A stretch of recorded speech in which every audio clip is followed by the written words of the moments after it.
back to the course. I'm Neil Alexander. I'm based at CDEAM in Cali in Colombia. The next two chapters, this one and the next one, are about how to choose a suitable implementation research design.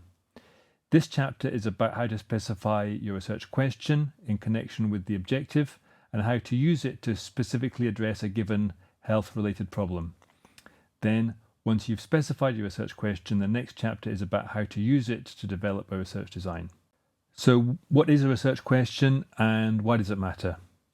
Well, it's a way of specifying what it is that you want to have learnt by the end of the research. It's the next step in the evidence-based approach after you've identified a health-related problem. It's a way to help select between the wide range of qualitative, quantitative, and mixed methods that can be used in implementation research. You can have different types of research question depending on the type of objective. Suppose the objective is explanatory. For example, you might have a cervical screening strategy that isn't reaching all the women who might benefit, and you want to find out what's stopping it from doing so. Then you might want to describe a situation that you know about, for example, how health teams manage to provide HIV/AIDS treatment to those who need it. You might want to influence something through an intervention, for example, a package of health insurance benefits. You might want to know what kind of effect that package has on access to hospital services.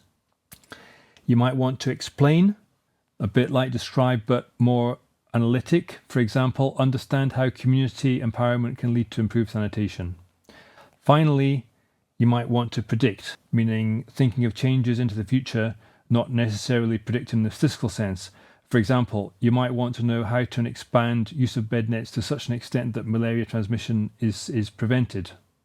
To try to develop specific research questions, we identify their key elements, and one way to do that is via the PICO scheme. The P is for population, which in implementation research means the stakeholders in the implementation strategy. I is for the intervention or implementation strategy itself. What does that consist of? C is for control or comparison. What's the alternative to the implementation strategy? And finally, O is for the outcome. What do we hope the implementation strategy is going to improve? For most of the rest of this chapter, we're going to take an example implementation research question, break it down, then make the parts more specific, aiming to refine the question and make it more useful in guiding the design. And this particular research question relates to dengue. In the photo here, there's a discarded car tire, which is something that can easily collect rainwater and become a breeding site for Aedes mosquitoes. And the question is, how can a local health department effectively target breeding sites of mosquitoes which transmit dengue? We're going to break it down and see what it contains in terms of the PICO elements. Here's the question again. What does it say about the P for population or stakeholders? Well, first, although the intervention is ultimately aimed at reducing dengue incidence in the population, here we're interested in implementation. So the who, the P in the PICO, the population or stakeholders, refers to those who are managing and carrying out the intervention. Are they mentioned in the current version of the question? Well, no, they're not. But who do you think they could be?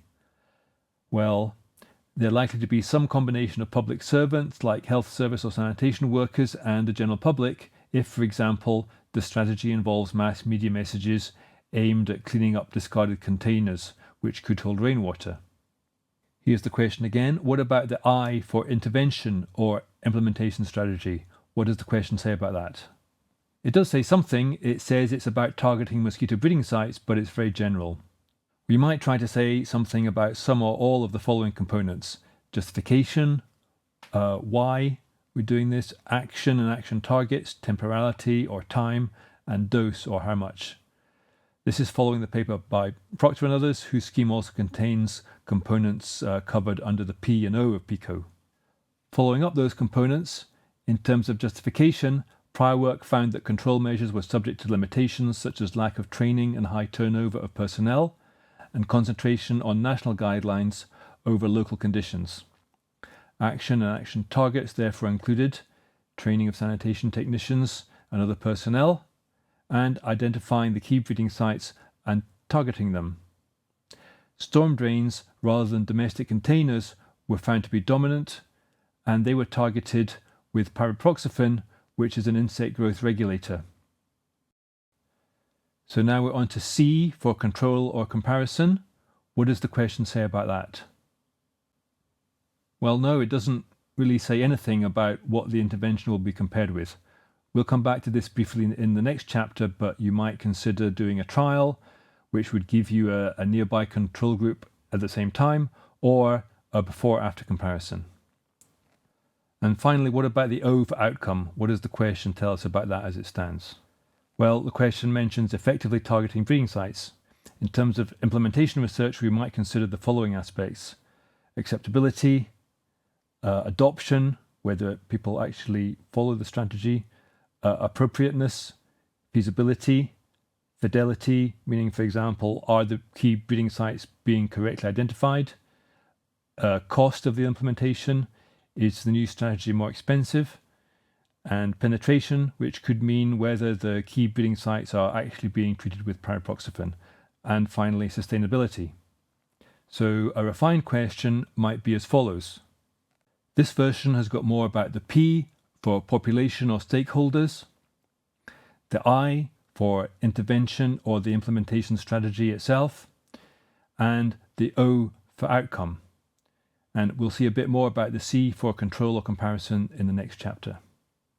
And that's the end of this chapter, closing on this quote which says that in implementation research, as in other fields, the research question is king. We've got an additional video, an interview with the vector-borne disease coordinator in the town where that dengue vector study was done, and I'll be back in the next chapter.